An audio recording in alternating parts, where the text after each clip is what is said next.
Chancellor, Chancellor Ambassador Kamal Sibal, Vice Chancellor Professor Santishri Dhulipudi Pandit, Dean SIS Professor Amitabh Mattu, President Chintan Research Foundation Sri Shishir Priyadarshi, Excellencies, teachers, including my teachers, friends, students, colleagues. It's a great pleasure for me to join you all as we celebrate the School of International Studies turning 70 and holding the first Aravalli Summit.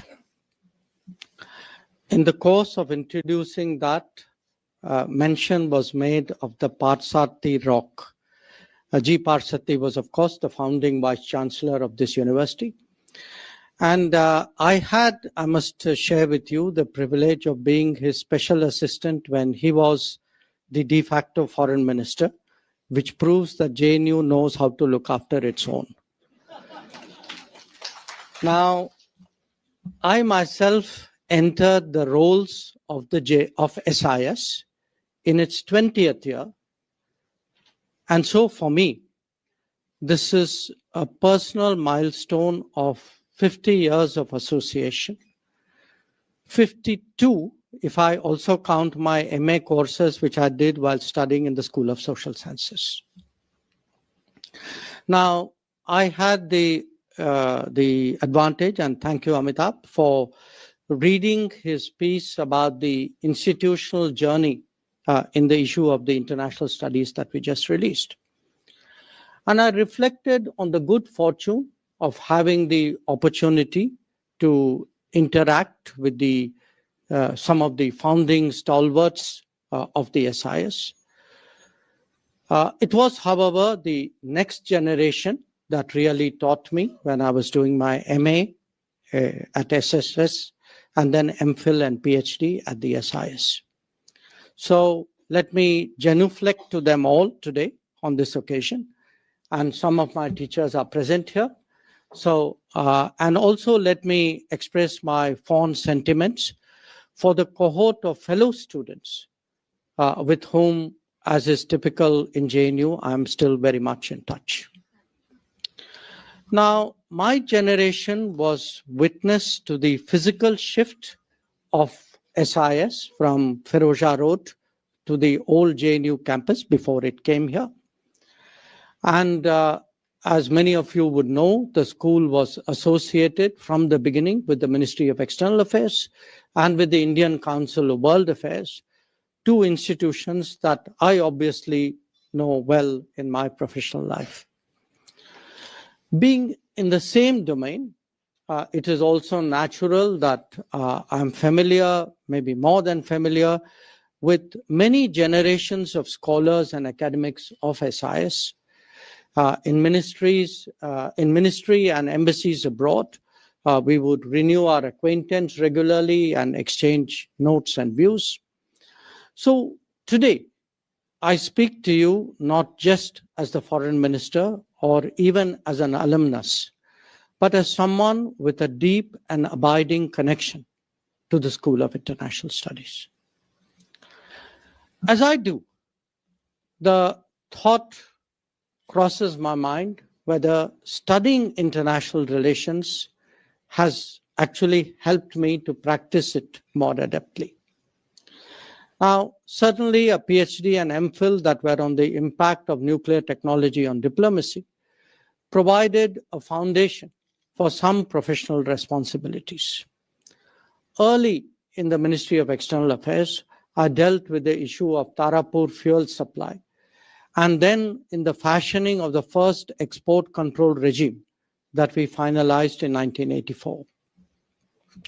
Thereafter, that foundation was useful when we negotiated the nuclear deal with the United States 2 decades later and engaged with the nuclear suppliers group. A very different dimension were the SIS courses that I undertook on Chinese and Soviet politics, which certainly made it so much easier to function when I worked in those societies.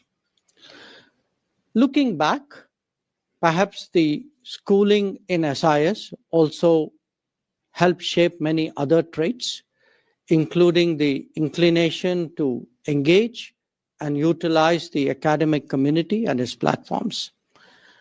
And perhaps in a way, I could blame my books on all of you. Now, the SIS started at a stage of our history when we began re-engaging the world after our independence.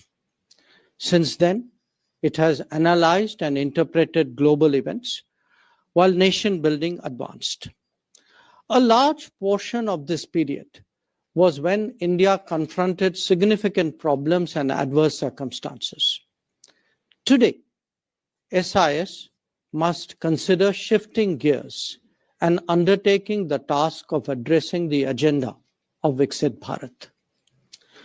Now, this is no simple matter because it appears that it is India's destiny that its rise take place in an exceptionally turbulent era.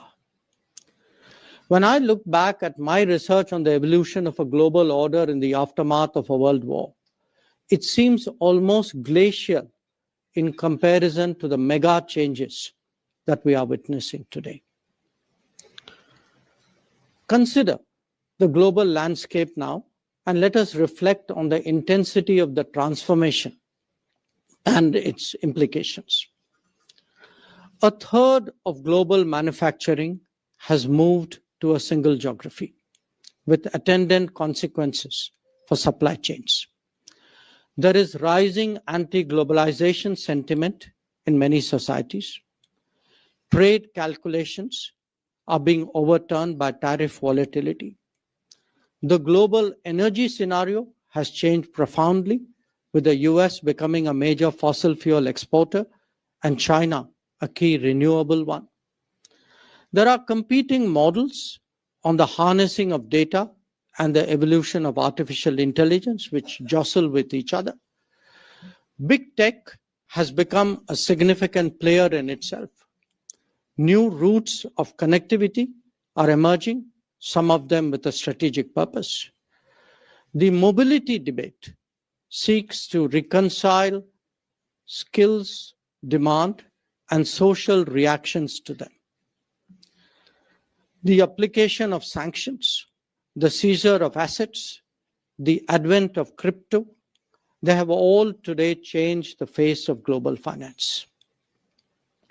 Competition for rare earths and critical minerals has become visceral, even as technology controls have further tightened. The quality of weaponry and the nature of war itself has been transformed, making it more standoff, more impactful, and definitely more risk-prone. Now, the strategic consequences of such deep change across a broad swath of human activity occurring in such a short time frame is surely very profound. We see an erosion in sovereignty facilitated by tech penetration and manipulation. Global rules and regimes are being revisited and at times even discarded. Cost is no longer the defining criteria for economic transactions. Ownership and security are equally so. End-to-end risks are rising, beginning with the concentration of production, moving through limited supply chains, and then to the dependence on key markets. Alliances and understandings are being reviewed and renegotiated. A belief in balance of power is being replaced with actions based on margins of power. Cumulatively, the world is witnessing more competition and less compacts. The needle has shifted towards an intersection of interests and away from the promise of cooperation. It is driven by the weaponization of everything with less inhibition to use available tools. Now, all nations face these predicaments, but while a majority of them are struggling to cope or busy defending their interests, India India has to strategize, and India has to continue rising amid such volatility. Friends, the challenge for analysts and practitioners alike is to accurately read this complex and evolving landscape. Only then can we figure out how best India can calculate and respond. Now, this is by no means a defensive stance. We have to safeguard our interests and yet continuously advance up the global hierarchy. We have to de-risk our exposures and engagements and yet take risks when necessary. We have to appreciate that interdependence is both a stabilizer and at the same time a vulnerability. And the world is all about being on the positive side of that ledger. From India's perspective, three driving forces of demand, of demographics, and of data will propel its rise. While this is naturally a domestic agenda, the foreign policy implications are to weigh the pros and cons of our choices. Not just that, indeed to maximize the freedom of choice itself. Along with that, we have to create the ideas, the concepts, the terminology, the explanations, and the narratives for the journey towards 2047. This is what awaits the SIS of the future. Now, every domain has its own truisms and fundamentals. Even as we look ahead, it is essential to appreciate the lessons of the past. And few are better placed to undertake that exercise than an SIS which is entering its 8th decade. Probably the most obvious of them is the importance of realism and the significance of national capabilities. Both were underestimated in the early decades after independence, with costs and consequences that we all know well. Our goodwill towards neighbors cannot presume that they necessarily reciprocate that sentiment. The value of territory and its strategic implications must never be taken lightly. The defense of our boundaries needs the requisite infrastructure, not just declarations of intent. If nations have permanent interests, then adjusting policy to global shifts must be accepted as a necessity. These learnings have been taken into account by policy formulation in the last decade. Now, allow me, in addition, to highlight 10 particular dimensions of change that we have also seen in the same period. 1, relationships need to be continuously tended, not episodically addressed. That is why we see a more intense diplomacy and a more high-profile one within the subcontinent itself and with the Gulf, ASEAN, Central Asia, and major powers. Some bilateral visits have actually taken place after decades, after a gap of decades. 2, in our own region, we have to ourselves underwrite the infrastructure for cooperation if it is to be proofed against political volatility. This is the essence of neighborhood first policy. India has to be the go-to option in any crisis for the entire subcontinent. 3, the maritime aspects of our interests and concerns must not be underestimated. It is not just past history. It continued till the first decade of this century. That is why we now have the Sagar and the Mahasagar outlook. 4, the strategic diminishing of India as a result of the partition has to be overcome, and it has to be done by reaching out to the extended neighborhoods. This explains the Act East, the Link West, the C5+1, and the Focus Africa initiatives. 5, even as we optimize our positioning among major powers, the constituency of the developing world should be continuously cultivated. Therefore, India proposed the Voice of the Global South summits and undertook the Vaccine Maitri initiative. 6. As our economy grows, so too do our responsibilities and, in fact, the world's expectations of India. That is why we have emerged as a regular first responder and a reliable development partner with projects today in 78 nations across various continents. 7. Recognizing that we have forged strong partnerships with many nations without making any an exclusive one, our preferred method of expanding cooperation is and will be through agenda-based platforms. Therefore, the membership of the Quad, of the BRICS, of the SCO, of the I2U2, amongst others. 8. Re-engineering connectivity is today vital. Increasing our options through engagement in multiple directions is in progress. We can see that with the IMEC, the North-South Transport Corridor, the Trilateral Highway, the Polar Routes, among others. 9. A nation's profile is also judged by the power of its ideas. In recent years, we have initiated the International Solar Alliance, the Coalition for Disaster Resilient Infrastructure, the Global Biofuel Alliance, the International Big Cat Alliance, etc. Or given a global thrust to yoga and wellness, to millets and nutrition, or to sustainable lifestyles. What may look ambitious today, like one sun, one world, one grid, could actually be a reality not that far away.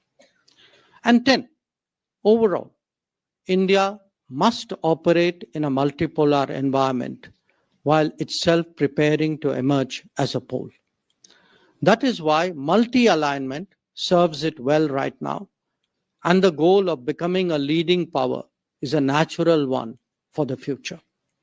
And preparations must commence now to create a global footprint, a task that probably will take 2 generations. No region is too far away anymore. No region is too far away anymore to engage for Indian diplomacy. And you can see that whether it is the Nordics or the FIPIC involving Pacific Islands, West Africa, CARICOM, or CELAC. Friends, there is a strong and direct connection between the internal dynamics of any nation and its external manifestations. The concept of comprehensive national power has not only gained greater acceptance, but also serves as a key national security objective. Many of our preferences and initiatives are decided keeping it in mind. In engaging the world, it is also essential that we factor in the demands of the real economy and the views of the real society. This is not always the case in the past, where policy preferences were sometimes at odds with socio-economic sentiments of our society. Especially in this day and age, we cannot be impervious to public opinion. Developing and projecting our national personality on the world stage is also critical, as we occupy a more prominent place.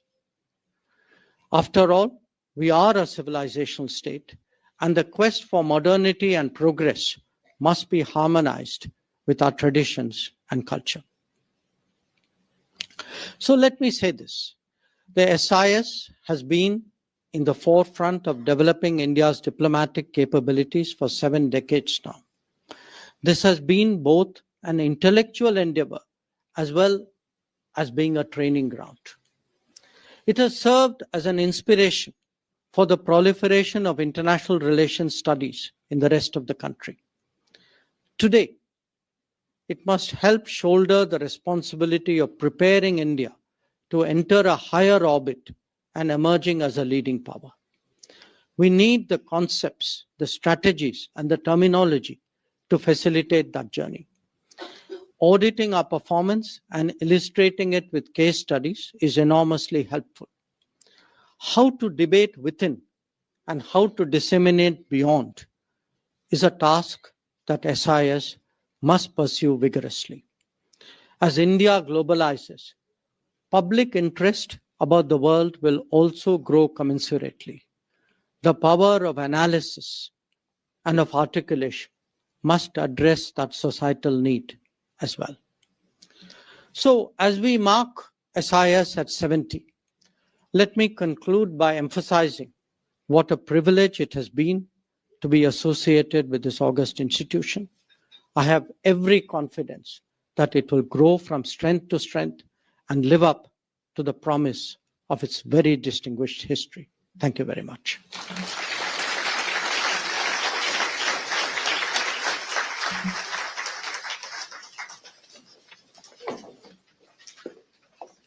Thank you very much, Honorable.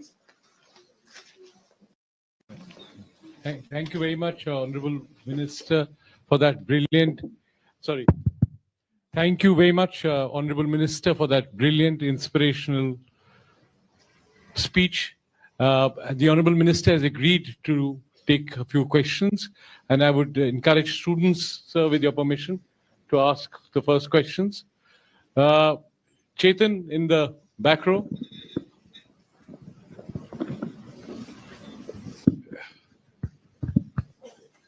Hello, sir. Good evening. Sir, since independence, Indian foreign policy has moved from a phase of hyphenation to dehyphenation with Pakistan. But some recent events suggest that some degree of rehyphenation. So how do you see it? And does it indicate a gap between our policy intent and diplomatic outcome?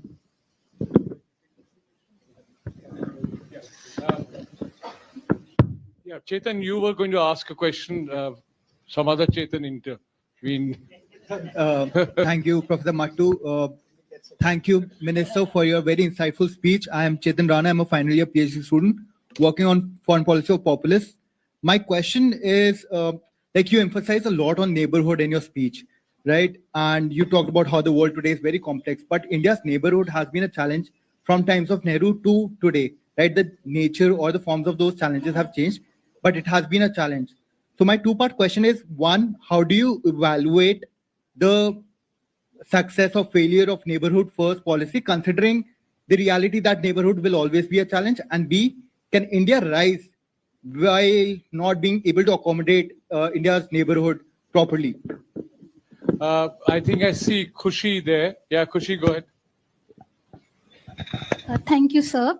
My name is Khushi. I'm a PhD student at CPOR SIS. And sir, since there's a touch of reminiscence and nostalgia in the air today, could you share some JNU experiences with us and some learnings and experiences that have stayed with you through these years? Thank you. Yeah, I'll respond to this. Okay, please. You want to take one more? One more? Yes. Suhasini, you're here after a while, perhaps. Yeah, there was one more question. The gentleman in the blue shirt.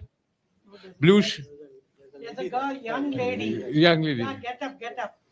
Get up, yes. Yes. So, good evening, sir. Good evening, everyone.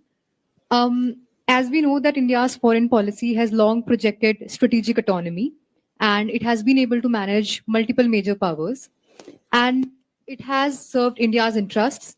It has also helped India to navigate into the complex multipolar world today. But at the same time, multiple scholars have criticized it to be as a sitting on the fence policy, which is also highlights its indecisiveness. So in the context of India in 2047 becoming a developed economy, and also in the context of the ambition of India becoming one of the major global powers, I would like to ask whether strategic autonomy is actually aiding in that process, or is it actually limiting the decisive role that India can play today? Sure. Okay. May I go with this?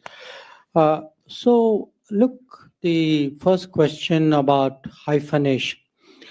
Now, we have multiple neighbors. Some are clearly better than others.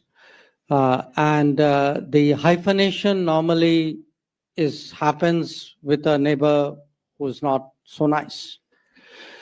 Now, you have to understand when we say dehyphenation, that means it's our objective and our approach that decisions made by third countries about us are not made keeping that relationship as the lens or as the factor of calculation or factor of primary calculation. Now, that doesn't necessarily mean that they would accommodate us. I think you will always see attempts, to balance us off or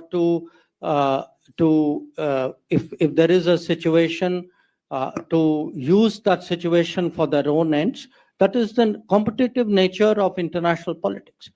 From our perspective, the best way of dehyphenation is frankly to outstrip the other party in terms of power and capability.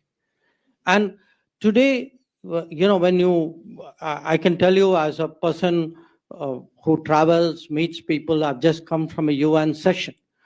The kind of equivalence that I would hear when I joined the Foreign Service, when I left JNU and entered the Foreign Service in the 1970s, Ambassador Sybil would vouch for a decade before that. Nobody talks like that anymore, So I cannot wish away a difficult neighbor. That is a reality, however unpleasant it may be. But what I have to do is to make myself impactful enough and in a way attractive enough that the relationship is primarily one which is based on my own capabilities and my virtues and my contributions. And I think that is broadly happening. So the neighbor in case will keep trying, in a way to intrude into that conversation and try to carve out a place for themselves. In a way, extrapolating on that for the neighborhood first. Look, neighborhood first, first of all, let me say one thing. If you ask any country in the world, including any big country, neighbors are always challenging because they are neighbors. That there will be, issues with neighbors which you will not have with countries who are one layer or more removed. So it's not as though India has problematic neighbors. Every country has problematic neighbors. Every big country has more problematic neighbors. Now, when you have a policy, the purpose of a policy is not to solve a problem. The purpose of a policy is to manage relationships to your national advantage. Now, the whole idea of neighborhood first was one, to give our neighbors a certain primacy, a certain priority of attention. Number two, by attention here means giving resources, giving a kind of a political energy, which was not there before neighborhood first came into being. If you look today with any of our neighbors, barring one, if you look today at the projects, look at the energy grids, you look at the roads, the rail, the movement of people, it is actually the last decade has been transformational. Now, the thinking behind neighborhood first is if you create enough of a basis for cooperation in which both parties have an interest, that then serves as a stabilizing factor. So even when you have change, even when you have a great disruption, there are countervailing stabilizing factors which address that. And I would argue that in many cases, the changes that we have seen in the last few years, the consequences would have been much sharper had actually this cooperative basis and the infrastructure mostly underwritten by India had not been there. And your point about accommodating neighbors, yes, we do try to accommodate neighbors. In fact, we do more than accommodate neighbors. If you look at the kind of support we extended to Sri Lanka, during its economic crisis, or the kind of support we give even today to the Maldives, or what we did during COVID, or the kind of fuel and fertilizer supplies that we gave after the Ukraine conflict started. So we have gone, as my remarks, I said, we need to become the go-to country because we are the largest. We are the common neighbor to the entire region. But that doesn't prove, it against other, interests that they may have, positions they may take. So we can accommodate them to the extent our national interest allows them to do so. Where our national interest requires otherwise, we have to deal with that as well. I'll come to the nostalgia bit later. On the strategic autonomy, look, to rise. Now, let me transpose that question. Imagine if you were not today adopting strategic autonomy. Please tell me which country in the world would you like to join up with and put your future in their hands? I can't think of anybody. If you can, I'd like to hear that. To me, my interest is best secured by actually maximizing my options, maintaining my freedom of choices, handling change by continuously, see, the pace of change that I tried to describe to all of you means you have to keep revising, keep refreshing, keep adjusting, keep recalculating. And you can't do that if you're tied to somebody else. You can do that when you are fundamentally a master of your own destiny. So I would argue that the more volatile the world is, the more turbulent it is, the more unpredictable it is as the global order, the old global order unravels.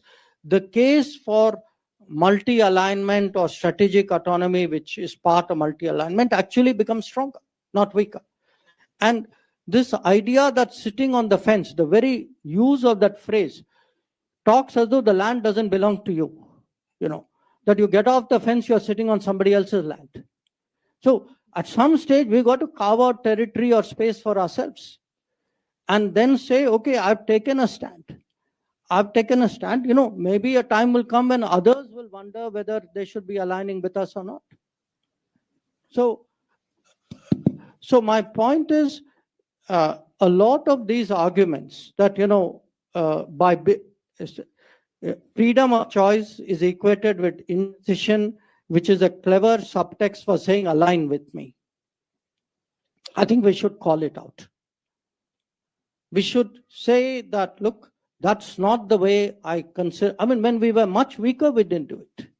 There is today no case to do it. In fact, when I look at the current trends in global international politics, I would argue that the behavior of states, some of which Ambassador Sibal also referred to, has actually made a stronger case for maintaining strategic autonomy and promoting multi-alignment. So the question about nostalgia, look, nostalgia takes many forms. I remember friends, some of whom are here, some of whom are not here, some of whom are not anymore with us. For me, in fact, this was not just a university I studied. I got married to a fellow JNU student. So I remember my teachers, some of whom are sitting here. I'm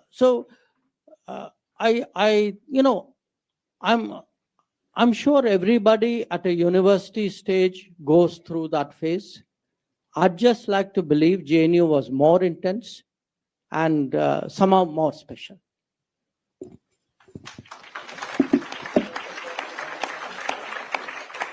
We have just time for one more round. I have three more questions, but we'll have to limit it to, with your permission, students, because press get the chance to interact with you on a daily routine basis. So we'll just limit it to students and. Sir, can you allow to ask?